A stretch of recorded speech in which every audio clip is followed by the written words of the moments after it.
السلام علیکم پیارے بچوں، ہر باپ اپنے بچوں کو نصیحت کرتا ہے اور نصیحت کرنے کا سب کا طریقہ الگ الگ ہوتا ہے، لیکن میں یہ سمجھا ہوں کہ باپ کو اپنے بچوں کو ایک چرواہے کی طرح نصیحت کرنی چاہیے۔ چرواہے میں یہ خاصیت ہوتی ہے کہ چرواہا اپنے ریوڑ سے تھوڑا بھی لاپرواہ ہو جائے تو ریوڑ سارے صحرا میں پھیل جائے گا، اور بعید ہے کہ کوئی صحرا کا جانور ریوڑ کو نقصان پہنچا دے۔ اور اگر زیادہ سختی سے کام لے گا تو ریوڑ ایک ڈنڈے کی مار بھی سہن نہیں کر سکتا، یا تو لنگڑا محتاج ہو جائے گا یا مر جائے گا۔ اس لیے چرواہا بہت حکمت عملی سے ریوڑ کو سنبھالتا ہے، جس کا نتیجہ یہ نکلتا ہے کہ ریوڑ چرواہے سے اتنا مانوس ہو جاتا ہے کہ چرواہے کی بات سمجھنے لگتا ہے، محبت کرنے لگتا ہے، یہاں تک کہ اسے اپنا پالنہار سمجھنے لگتا ہے۔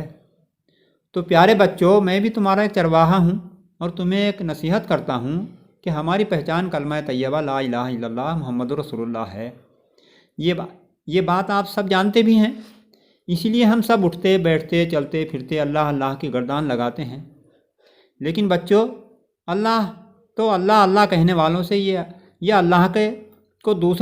اللہ کو دوسرے ناموں سے پکارنے والوں سے، الغرض ان سب سے جو سننے کی طاقت رکھتے ہیں، یہ کہہ رہا ہے کہ کوئی الہ الا نہیں ہے، اور لا الہ کا مطلب بھی یہی ہے۔ بچوں، شاید آپ تعجب میں پڑ گئے ہوں گے۔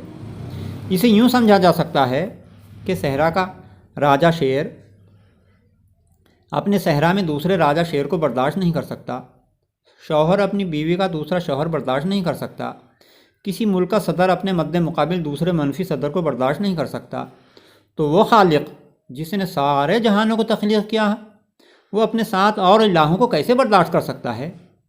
اسی لیے اس نے لا کہہ کر سارے الہ کو الگ کر دیا اور کہہ دیا کہ میرے بندو، اپنے اندر سے ان تمام الہوں کو نکالو، تب میں تمہارا اللہ ہوں۔ اس پر اگر ہم راضی ہیں تو اب ہمارا رشتہ خالق اور مخلوق کا ہوگا، آقا اور غلام کا ہوگا۔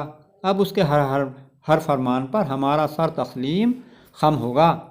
اب ہوئے ہم طیب، یعنی کہ پاک۔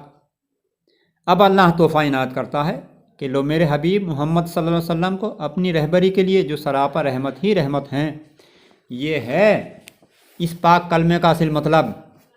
اور اس رحمت للعالمین نے قرآن پاک کی پہلی ہی آیت سے انسانیت کو اعتماد سے پر کر دیا کہ وہ رب العالمین ہے، یعنی کہ سارے جہانوں کا پالنہار ہے۔ اور کس طرح سے پالنہار ہے، ذرا سنیے۔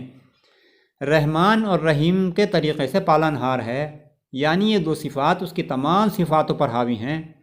اور پھر اللہ کا انداز بیان دیکھیے کہ اللہ صرف رحمان کہہ کر ہی بس کر سکتا تھا، لیکن اللہ نے رحمان اور رحیم کو ایک ہی میزان یعنی کہ ترازو کے پلڑے میں رکھ کر پلڑے کو اتنا جھکا دیا کہ اس سے بڑھ کر کوئی رحم کا خانہ ہی نہیں ہے، لہٰذا میں انتہا کی حد تک رحم دلی سے اپنے مخلوق کو پال رہا ہوں۔ تو پیارے بچوں، ذرا اپنے ذہن کو جھنجھوڑیے۔ جس نے ساری مخلوق کو پیدا کیا اور اس کے زندہ رہنے کے لیے رزق کا انتظام کیا، پھر بھی تم اس کی مخلوق کو کسی بھی طرح کی کوئی تکلیف پہنچاؤ، تو پھر بتاؤ تم نے کون سا جہان ڈھونڈ لیا ہے جہاں پناہ پاؤ گے؟ تو میرے بچوں، تمہیں کہیں پناہ نہ ملے گی۔